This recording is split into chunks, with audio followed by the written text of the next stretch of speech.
ಕಡಿಮೆ ಸಿಬಿಲ್ ಸ್ಕೋರ್ ನಿಂದ ಸಾಲ ಕ್ರೆಡಿಟ್ ಕಾರ್ಡ್ ಅಪ್ಲಿಕೇಶನ್ ರಿಜೆಕ್ಟ್ ಆಗ್ತಾ ಇದೆಯಾ? ಇನ್ನು ಮುಂದೆ ಆಗಲ್ಲ. SBM Z ಕ್ರೆಡಿಟ್ ಕಾರ್ಡ್ ಬಳಸಿ ಈಸಿಯಾಗಿ ಕ್ರೆಡಿಟ್ ಸ್ಕೋರ್ ಅನ್ನ 750 ಗಿಂತ ಜಾಸ್ತಿ ಮಾಡ್ಕೋಬಹುದು. ಇದೊಂದು FD ಆಧಾರಿತ ಕಾರ್ಡ್. UPI ಬಳಸಿ ಕ್ರೆಡಿಟ್ ಕಾರ್ಡ್ ಬ್ಯಾಲೆನ್ಸ್ ಅನ್ನ ಖರ್ಚು ಮಾಡಬಹುದು. FD ಗೆ RBI ಗ್ಯಾರಂಟಿಯೊಂದಿಗೆ 7% ಇಂಟ್ರೆಸ್ಟ್ ಕೂಡ ಸಿಗುತ್ತೆ. 30 ದಿನದಲ್ಲೇ ಕ್ರೆಡಿಟ್ ಸ್ಕೋರ್ ನಲ್ಲಿ ಇಂಪ್ರೂವ್ಮೆಂಟ್ ಕೂಡ ನೋಡಬಹುದು. ಡಿಸ್ಕ್ರಿಪ್ಷನ್ ಹಾಗೂ ಪಿನ್ ಕಾಮೆಂಟ್ ನಲ್ಲಿರೋ ಲಿಂಕ್ ಮೂಲಕ Z ಆಪ್ ಡೌನ್ಲೋಡ್ ಮಾಡಿ.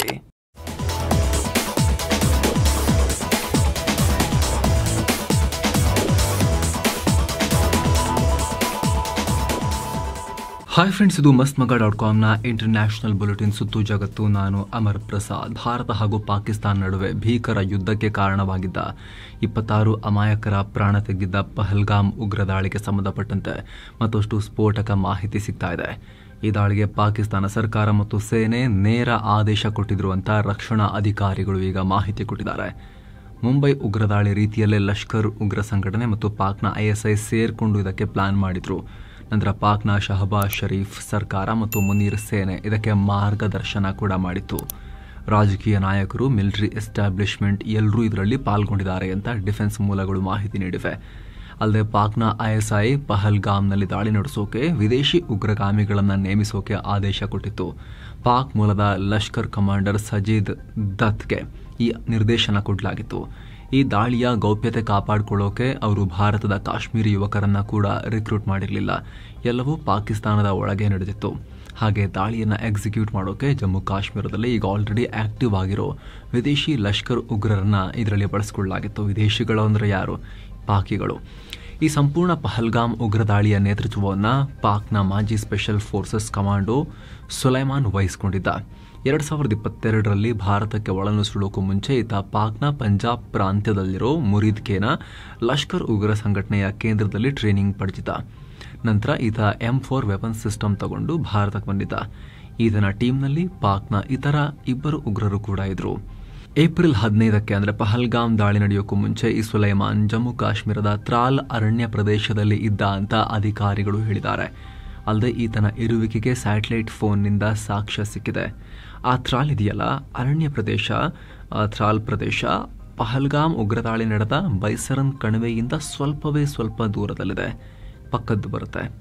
2023ರಲ್ಲಿ ಪೂಂಚ್ನಲ್ಲಿ ನಡೆದ ಸೇನಾ ವಾಹನದ ಮೇಲಿನ ದಾಳಿಯಲ್ಲೂ ಸುಲೈಮಾನ್ ಇನ್ವಾಲ್ವ್ ಆಗಿದ್ದ ಅಂತ ರಕ್ಷಣಾ ಅಧಿಕಾರಿಗಳು ಹೇಳಿದ್ದಾರೆ. ಸ್ನೇಹಿತರ, ಆ ದಾಳಿಯಲ್ಲಿ 5 ಸೈನಿಕರು ಹುತಾತ್ಮರಾಗಿದ್ರು. ಇಷ್ಟು ದಿನ ಪಹಲ್ಗಾಮ್ ಉಗ್ರ ದಾಳಿಯಲ್ಲಿ ಪಾಕ್ ಉಗ್ರರಾದ ಹಶೀಂ ಮೂಸಾ ಮತ್ತು ಅಲಿ ಭಾಯ್ ಪಾತ್ರ ಇತ್ತು ಅಂತ ಜಮ್ಮು ಕಾಶ್ಮೀರ ಪೊಲೀಸರು ಅನುಮಾನ ವ್ಯಕ್ತಪಡಿಸ್ತಾ ಇದ್ರು. ಆದರೆ ಈಗ ಈ ಸುಲೈಮಾನ್ ಪಾತ್ರ ಇನ್ನೊಂದು ಹೆಸರು ಕೂಡ ಈಗ ಹೊರಗೆ ಬರ್ತಾ ಇದೆ. ಅತ್ತ ಈ ದಾಳಿಯಲ್ಲಿ ಸ್ಥಳೀಯ ಕಾಶ್ಮೀರಿ ಉಗ್ರ ಆದಿಲ್ ಹುಸೇನ್ ಥೋಕರ್ ಪಾತ್ರ ಇಲ್ಲ ಅನ್ನೋದು ಸ್ಪಷ್ಟವಾಗಿದೆ. ಮತ್ತೊಂದು ಕಡೆ ದುಡ್ಡಿನ ಆಸೆಗಾಗಿ ಜಮ್ಮು ಕಾಶ್ಮೀರದ ಪರ್ವೇಜ್ ಅಹಮದ್ ಜೋಥರ್ ಮತ್ತು ಬಶೀರ್ ಅಹಮದ್ ಜೋಥರ್ ಅನ್ನೋರು ಪಹಲ್ಗಾಮ್ ಉಗ್ರರಿಗೆ ಫುಡ್ ಮತ್ತು ಲಾಜಿಸ್ಟಿಕಲ್ ಸಪೋರ್ಟ್ ಕೊಟ್ಟಿದ್ರು ಅಂತ ಆರೋಪಿಸಿ NIA ಅರೆಸ್ಟ್ ಮಾಡಿತ್ತು. ಹೀಗಾಗಿ ಪಹಲ್ಗಾಮ್ ದಾಳಿಯಲ್ಲಿ ಇವರದ್ದು ಕೂಡ ಸ್ವಲ್ಪ ಲಿಮಿಟೆಡ್ ರೋಲ್ ಇತ್ತು ಅಂತ ಗೊತ್ತಾಗಿದೆ.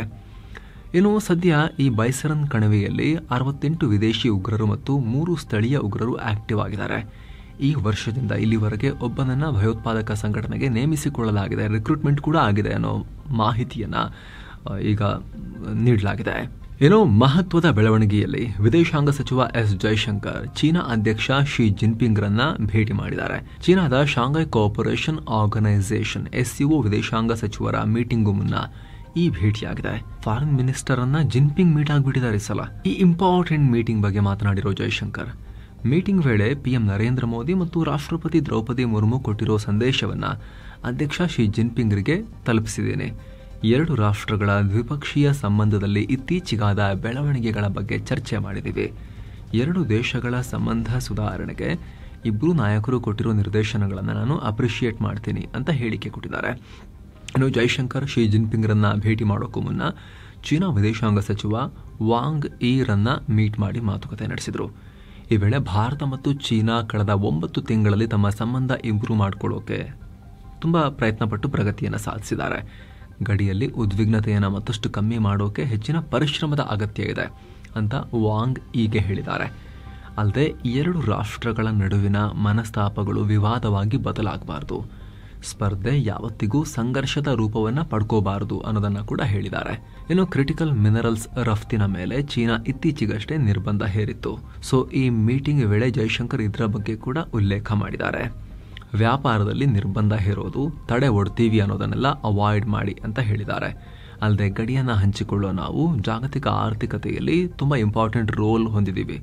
ನಮ್ಮ ಸಂಬಂಧ ಹಲವಾರು ಕ್ಷೇತ್ರಗಳನ್ನು ಒಳಗೊಂಡಿದೆ. ಎರಡು ರಾಷ್ಟ್ರಗಳಿಗೆ ಒಳ್ಳೆಯದಾಗೋ ಹಾಗೆ ಒಟ್ಟಿಗೆ ಕೆಲಸ ಮಾಡೋ ಅವಶ್ಯಕತೆ ಇದೆ. ಹೀಗಾಗಬೇಕು ಅಂದರೆ ವ್ಯಾಪಾರದಲ್ಲಿ ನಿರ್ಬಂಧ ಮತ್ತು ಅಡೆತಡೆಗಳನ್ನು ತೆಗೆದುಹಾಕಬೇಕು. ಈ ಬಗ್ಗೆ ನಾವು ಮುಂದಿನ ದಿನಗಳಲ್ಲಿ ವಿವರವಾಗಿ ಡಿಸ್ಕಸ್ ಮಾಡ್ತೀವಿ ಅನ್ನೋ ಭರವಸೆ ನನಗಿದೆ ಅಂತ ಹೇಳಿದ್ದಾರೆ. ಇದೇ ವೇಳೆ ಜೈಶಂಕರ್ ಭಯೋತ್ಪಾದನೆ ಕುರಿತು ಕೂಡ ಕಳವಳ ವ್ಯಕ್ತಪಡಿಸಿದ್ದಾರೆ. ಶಾಂಘೈ ಶೃಂಗಸಭೆಯಲ್ಲಿ ಭಯೋತ್ಪಾದನೆಗೆ ಶೂನ್ಯ ಸಹಿಷ್ಣುತೆ ಹೊಂದಿರೋ ಭಾರತದ ಸಿದ್ಧಾಂತವನ್ನು ಎತ್ತಿ ಹಿಡಿಯಲಾಗುತ್ತೆ ಅನ್ನೋ ಹೋಪ್ ನಾವು ಇಟ್ಕೊಂಡಿದ್ದೀವಿ ಅಂತ ಹೇಳಿದ್ದಾರೆ SCOನಲ್ಲಿ. ಇತ್ತೀಚೆಗಷ್ಟೇ ಶಾಂಘೈ ಕೋಆಪರೇಷನ್ನ ಡಿಫೆನ್ಸ್ ಮಿನಿಸ್ಟರ್ ಮೀಟಿಂಗ್ ವೇಳೆ ಜಾಯಿಂಟ್ ಸ್ಟೇಟ್ಮೆಂಟ್ಗೆ ರಕ್ಷಣಾ ಮಂತ್ರಿ ರಾಜನಾಥ್ ಸಿಂಗ್ ಸೈನ್ ಹಾಕಲ್ಲ ಅಂತ ನಿರಾಕರಿಸಿದರು. ಪಹಲ್ಗಾಮ್ ಉಗ್ರ ದಾಳಿಯನ್ನು ಉಲ್ಲೇಖ ಮಾಡಿರಲಿಲ್ಲ ಅದರಲ್ಲಿ ಅಂತ. ಹೀಗಾಗಿ ಈ ಸಲನಾದರೂ ಕೂಡ ಇದ್ರ ಬಗ್ಗೆ ಕೇರ್ಫುಲ್ ಆಗಿ ಥಿಂಕ್ ಮಾಡಿ ಅಂತ ಜೈಶಂಕರ್ ಮತ್ತೆ ಹೈಲೈಟ್ ಮಾಡಿ ಹೇಳಿದ್ದಾರೆ. ಇನ್ನು 2023ರಿಂದ ಹಲವು ಫ್ರಂಟ್ಗಳ ವಾರ್ ಮಾಡ್ತಿರೋ ಇಸ್ರೇಲ್ ತನ್ನ ಬಂದೂಕಿನ ನಳಿಕೆಯನ್ನೀಗ ಸಿರಿಯಾ ಕಡೆ ತಿರುಗಿಸಿದೆ. ದಕ್ಷಿಣ ಸಿರಿಯಾದಲ್ಲಿ ಸಿರಿಯಾ ಸೇನೆಯ ಟ್ಯಾಂಕ್ಗಳ ಮೇಲೆ ಇಸ್ರೇಲ್ ದಾಳಿ ಮಾಡಿದೆ. ಅಲ್ಲಿನ ಅಹಮದ್ ಅಲ್ ಶರಾ ಸರ್ಕಾರ ಮತ್ತು ಬಿಡೋಯಿನ್ ಬುಡಕಟ್ಟು ಜನಾಂಗ ಡ್ರೂಸ್ ಮೈನಾರಿಟಿ ಸಮುದಾಯದೊಂದಿಗೆ ಸಂಘರ್ಷದಲ್ಲಿ ತೊಡಗಿದ್ದಾರೆ. ಹೀಗಾಗಿ ಈ ದಾಳಿ ನಡೆಸಿದ್ದೀವಿ ಅಂತ ಇಸ್ರೇಲ್ ಸೇನೆ ಹೇಳಿದೆ. ಈ ಬಿಡೋಯಿನ್ ಅನ್ನೋ ಸಮುದಾಯ ಡ್ರೂಸ್ ಮೈನಾರಿಟಿ ಕಮ್ಯುನಿಟಿಗೆ ಸೇರಿದ ವ್ಯಕ್ತಿ ಮೇಲೆ ದಾಳಿ ಮಾಡಿ ಅವರ ಬಳಿ ಇದ್ದ ವಸ್ತುಗಳನ್ನು ದರೋಡೆ ಮಾಡಿದೆ ಅನ್ನೋ ಆರೋಪ ಕೇಳಿಬಂದಿತ್ತು. ಇದಾದಮೇಲೆ ಈ ಎರಡೂ ಸಮುದಾಯಗಳು ಹೊಡೆದಾಡಿಕೊಂಡಿದ್ವು. ಈ ಹೊಡೆದಾಟದಲ್ಲಿ ಈಗ ಆಲ್ರೆಡಿ ಕನಿಷ್ಠ 39 ಮಂದಿ ಸಾವನ್ನಪ್ಪಿ ಹಲವರು ಗಂಭೀರವಾಗಿ ಗಾಯಗೊಂಡಿದ್ದಾರೆ. ಹೀಗಾಗಿ ಡ್ರೂಸ್ ಸಮುದಾಯಕ್ಕೆ ಸಪೋರ್ಟ್ ಮಾಡ್ತೀವಿ ಅಂತ ಇಸ್ರೇಲ್ ಸಿರಿಯಾಗೆ ನುಗ್ಗಿದೆ. ಅಹಮದ್ ಅಲ್ ಶರಾ ಸೇನೆ ಗುರಿಯಾಗಿಸಿ ದಾಳಿ ಮಾಡಿದೆ. ಈ ದಾಳಿಯಲ್ಲಾದ ಸಾವು ನೋವುಗಳ ಬಗ್ಗೆ ಇನ್ನಷ್ಟೇ ಕ್ಲಾರಿಟಿ ಸಿಗಬೇಕು. ಇದೇ ವೇಳೆ ಇಸ್ರೇಲ್ ಸೇನೆ ಸಿರಿಯಾದಲ್ಲಿ ಮಿಲಿಟರಿ ಫೆಸಿಲಿಟಿಗಳ ಮೇಲೂ ಕೂಡ ದಾಳಿ ಮಾಡಿದೆ. ಭರ್ತಿ 3 ಟನ್ಗಿಂತ ಹೆಚ್ಚು ಶಸ್ತ್ರಾಸ್ತ್ರವನ್ನು ಸೀಸ್ ಮಾಡಿದೆ. ಈ ಆಯುಧ ಸಂಗ್ರಹಾಗಾರವನ್ನು ಸಿರಿಯಾದ ಪದಚ್ಯುತ ಅಧ್ಯಕ್ಷ ಬಶರ್ ಅಲ್ ಅಸದ್ ಸರ್ಕಾರ ನಿಭಾಯಿಸ್ತಾ ಇತ್ತು ಅಂತ ಇಸ್ರೇಲ್ ಸೇನೆ ಹೇಳಿದೆ. ಇನ್ನು ಸಿರಿಯಾ ಮೇಲಿನ ದಾಳಿ ಬಗ್ಗೆ ಇಸ್ರೇಲ್ ರಕ್ಷಣಾ ಸಚಿವ ಇಸ್ರೇಲ್ ಕಾಟ್ಸ್ ರಿಯಾಕ್ಟ್ ಮಾಡಿದ್ದಾರೆ. ಇದು ಸಿರಿಯಾ ಸರ್ಕಾರಕ್ಕೆ ನಾವು ಕೊಡ್ತಾ ಇರೋ ಕ್ಲಿಯರ್ ವಾರ್ನಿಂಗ್. ಡ್ರೂಸ್ ಮೈನಾರಿಟಿ ಕಮ್ಯುನಿಟಿ ಮೇಲಿನ ದಾಳಿಯನ್ನು ನಾವು ಸಹಿಸೋದಿಲ್ಲ ಅಂತ ಹೇಳಿದ್ದಾರೆ. ಅಂದಹಾಗೆ ಯಾರಿದು ಡ್ರೂಸ್ಗಳು? ಒಂದೊಂದು ಅಲ್ಪಸಂಖ್ಯಾತ ಸಮುದಾಯ ಸಿರಿಯಾದ ದಕ್ಷಿಣ ಭಾಗ ಮತ್ತು ಗೋಲನ್ ಹೈಟ್ಸ್ ಭಾಗದಲ್ಲಿ ವಾಸಿಸ್ತಾ ಇದ್ದಾರೆ. ಇಸ್ರೇಲ್ ಬಾರ್ಡರ್ಗೆ ಹೊಂದಿಕೊಂಡಂತೆ ವಾಸಿಸ್ತಿದ್ದಾರೆ. ಇವರು ತಮಗೆ ಅಲ್ಪಸಂಖ್ಯಾತ ಹಕ್ಕುಗಳನ್ನು ಕೊಡಿ, ಅಗತ್ಯ ಸೌಲಭ್ಯ ಕೊಡಿ ಅಂತ ಪ್ರತಿಭಟನೆ ಮಾಡ್ತಾನೆ ಇದ್ದಾರೆ. ಹಿಂದಿನ ಅಸದ್ ಸರ್ಕಾರ ಇರುವಾಗಲೂ ಹೋರಾಟ ಮಾಡ್ತಿದ್ರು. ಈಗ ಸಿರಿಯಾದಲ್ಲಿ ಹೊಸ ಸರ್ಕಾರ ಬಂದ ಮೇಲೂ ಕೂಡ ಪ್ರತಿಭಟನೆ ಮುಂದುವರೆಸಿದ್ದಾರೆ. ಇವ್ರನ್ನ ಇಸ್ರೇಲ್ ಸಿರಿಯಾ ಮತ್ತು ಇಸ್ರೇಲ್ ನಡುವಿನ ಬಫರ್ ಝೋನ್ ಥರ ಟ್ರೀಟ್ ಮಾಡುತ್ತೆ. ಸೊ ಈ ಡ್ರೂಸ್ ಜನಾಂಗವನ್ನು ಹತ್ತಿಕ್ಕಿ ನಮ್ಮ ಹತ್ರಕ್ಕೆ ಏನಾದರೂ ಸಿರಿಯಾ ಸೇನೆ ಬಂಡುಕೋರರು ಬಂದರೆ ನಮಗೆ ಕಷ್ಟ, ನಿಮ್ಮನ್ನು ನಾವು ಬಿಡೋದಿಲ್ಲ. ಡ್ರೂಸ್ಗಳು ಆರಾಮಾಗಿ ಸಮೃದ್ಧವಾಗಿರಬೇಕು. ಸಿರಿಯಾ ಮತ್ತು ಇಸ್ರೇಲ್ ನಡುವೆ ಮಧ್ಯದಲ್ಲಿ ಇವ್ರು ಆರಾಮಾಗಿರಬೇಕು, ಇವ್ರು ಚೆನ್ನಾಗಿರಬೇಕು. ಇವ್ರ ಸುದ್ದಿಗೆ ಬಂದರೆ ನೆಕ್ಸ್ಟ್ ನಮ್ಮ ಸುದ್ದಿಗೆ ಬರ್ತೀರಿ ನೀವು, ಹಾಗಾಗಿ ನಾವು ಬಿಡಲ್ಲ ಅನ್ನೋದು ಇಸ್ರೇಲ್ನ ಥಿಯರಿ. ಹೀಗಾಗಿ ಸಿರಿಯಾ ಟ್ಯಾಂಕ್ಗಳಿಗೆ ಅವರು ಹೊಡೆದಿದ್ದಾರೆ ಹೋಗಿ. ಇತ್ತ ಗಾಜಾದಲ್ಲಿ ಇಸ್ರೇಲ್ಗೆ ಡ್ಯಾಮೇಜಸ್ ಆಗಿದೆ. ಇಸ್ರೇಲ್ಗೆ ಈ ಸಲ ಉತ್ತರ ಗಾಜಾದಲ್ಲಿ ಇಸ್ರೇಲಿ ಸೇನೆಯ ಟ್ಯಾಂಕ್ ಬ್ಲಾಸ್ಟ್ ಆಗಿದೆ. ಪರಿಣಾಮ 3 ಇಸ್ರೇಲಿ ಸೈನಿಕರು ಮೃತಪಟ್ಟಿದ್ದಾರೆ. ಇನ್ನೊಬ್ಬರು ಗಂಭೀರವಾಗಿ ಗಾಯಗೊಂಡಿದ್ದಾರೆ. ಇದನ್ನು ಹಮಸ್ ಮಾಡಿರಬಹುದು ಅಂತ ಹೇಳಲಾಗ್ತಿದೆ. ಮತ್ತೊಂದು ಕಡೆ ಇರಾನ್ ರಕ್ಷಣಾ ಸಚಿವ ಬ್ರಿಗೇಡಿಯರ್ ಜನರಲ್ ಅಜೀಜ್ ನಾಸಿರ್ಜಾದೆ ಇಸ್ರೇಲ್ ಜೊತೆಗಿನ ಕದನ ವಿರಾಮದ ಬಗ್ಗೆ ಅನುಮಾನ ವ್ಯಕ್ತಪಡಿಸಿದ್ದಾರೆ. ಇರಾನ್ಗೆ ಈ ಸೀಸ್ ಫೈರ್ ಮೇಲೆ ನಂಬಿಕೆ ಇಲ್ಲ. ಮುಂದೆ ನಡೆಯಬಹುದಾದ ಸಂಭಾವ್ಯ ಸಂಘರ್ಷಕ್ಕೆ ನಾವು ಸಂಪೂರ್ಣವಾಗಿ ರೆಡಿ ಇದ್ದೀವಿ ಅನ್ನೋ ಹೇಳಿಕೆಯೆಲ್ಲ ಕೊಟ್ಟಿದ್ದಾರೆ. ಇದೇ ವೇಳೆ ನಮಗೇನು ಸಂಘರ್ಷ ಹರಡಿ ಮಿಡಲ್ ಈಸ್ಟ್ನಲ್ಲಿ ಅಭದ್ರತೆ ಉಂಟು ಮಾಡೋಕೆ ಆಸೆ ಇಲ್ಲ. ಆದರೆ ಏನಾದರೂ ಶುರು ಮಾಡಿದ್ರೆ ನಾವು ಅದಕ್ಕೆ ಮುಂಚಿತವಾಗಿಯೇ ರೆಡಿ ಆಗಿರ್ತೀವಿ ವಾಪಸ್ ಹೊಡೆಯೋಕೆ ಅನ್ನೋ ಹೇಳಿಕೆಯೆಲ್ಲ ಕೊಟ್ಟಿದ್ದಾರೆ. ಇನ್ನು ಯುಕ್ರೇನ್ನಲ್ಲಿ ರಷ್ಯಾ ದಾಳಿಯನ್ನು ತೀವ್ರಗೊಳಿಸಿರೋ ಹೊತ್ತಲ್ಲಿ ರಷ್ಯಾ ಅಧ್ಯಕ್ಷ ಪುಟಿನ್ ವಿರುದ್ಧ ಅಮೆರಿಕ ಅಧ್ಯಕ್ಷ ಟ್ರಂಪ್ ಮತ್ತೆ ಗುಡುಗಿದ್ದಾರೆ. ದೊಡ್ಡ ಎಚ್ಚರಿಕೆಯನ್ನು ಕೂಡ ಕೊಟ್ಟಿದ್ದಾರೆ.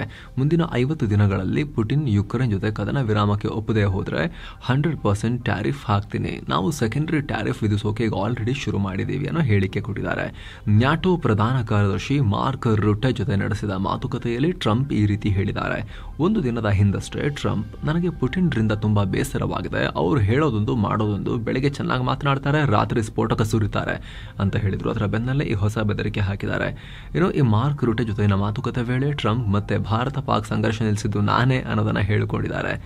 ಒಂದೇ ವಾರದೊಳಗಡೆ ಅಣ್ವಸ್ತ್ರ ಯುದ್ಧ ಆಗಿರೋದು ನಾನು ನಿಲ್ಲಿಸಿದೆ ನೋಡಿ, ವ್ಯಾಪಾರ ಟ್ರಿಕ್ ಬಳಸಿ ಅಂತ ಟ್ರಂಪ್ ತಮ್ಮ ಬೆನ್ನನ್ನು ಮತ್ತೆ ಕಷ್ಟಪಟ್ಟು ತಡ್ಕೊಂಡಿದ್ದಾರೆ ಹಿಂದೆ ಕೈ ಹಾಕೊಂಡು.